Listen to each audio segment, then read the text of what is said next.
Shalom saudara, bacaan hari Minggu ini diambil dari Ulangan pasal 30 ayat 9 sampai 14 yang mengajarkan kepada kita tentang bagaimana caranya supaya kita bisa melakukan dan menaati firman Tuhan dan dengan cara yang tidak sulit. Di dalam kehidupan kita bisa merasa ada banyak hal yang bisa jadi begitu sulit untuk kita hadapi. Tetapi sulit itu tidak sama dengan tidak bisa dilakukan. Walaupun sulit, tapi pasti bisa untuk dilakukan atau dikerjakan.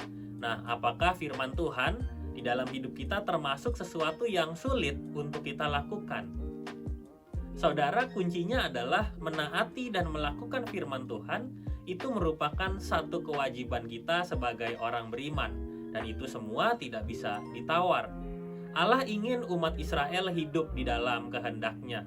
Maka itu kitab Ulangan menuliskan berbagai peraturan dengan tujuan agar setiap umatnya ini sungguh-sungguh mengikutinya. Dan bagian dari Ulangan pasal 30 ini merupakan pesan di akhir masa pelayanannya Musa, yang kemudian mengungkapkan inti dari mengikut Tuhan yang ternyata tidak sulit. Bagian ini juga mengajarkan kepada kita bahwa mengikut Tuhan ternyata tidak sulit asalkan kita memperhatikan bagian-bagian berikut ini.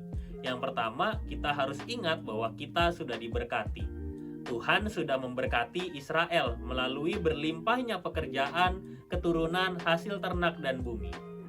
Di tengah kehidupan kita sekarang ini, Tuhan juga sudah memberkati kita dengan banyak hal. Dan berkat itulah yang jadi modal untuk kita siap menjalani hidup yang seturut dengan kehendak Tuhan. Maka itu bersyukur atas berkat yang sudah Tuhan berikan akan membuat kita semakin kuat dan yakin untuk melakukan firman Tuhan, yang pastinya mengarahkan kita untuk hidup semakin benar di hadapannya. Yang kedua, kita mau mendengar, berpegang, dan berbalik. Apa yang didengarkan pada masa itu? Pastinya suara Tuhan lewat firman-Nya.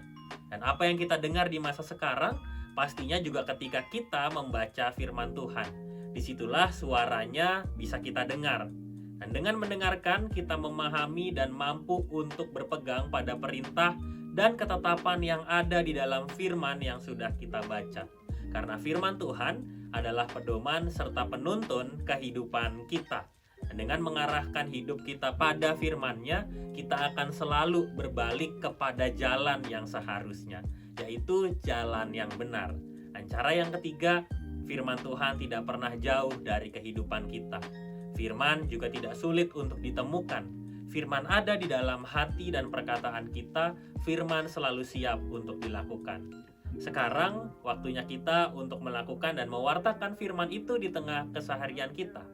Prinsipnya, melakukan firman adalah tugas dan tanggung jawab semua orang beriman. Caranya, kita sudah diberkati, kita mau mendengarkan, berpegang, dan berbalik. Kita juga sadar bahwa firman itu tidak pernah jauh dari kita. Saudara, pada minggu ini saudara juga bisa saling berbagi. Menurut saudara, benarkah kalau melakukan firman itu bukan sesuatu yang sulit? Saudara juga bisa bercerita tentang pengalaman saudara. Selamat berbagi, Tuhan Yesus memberkati.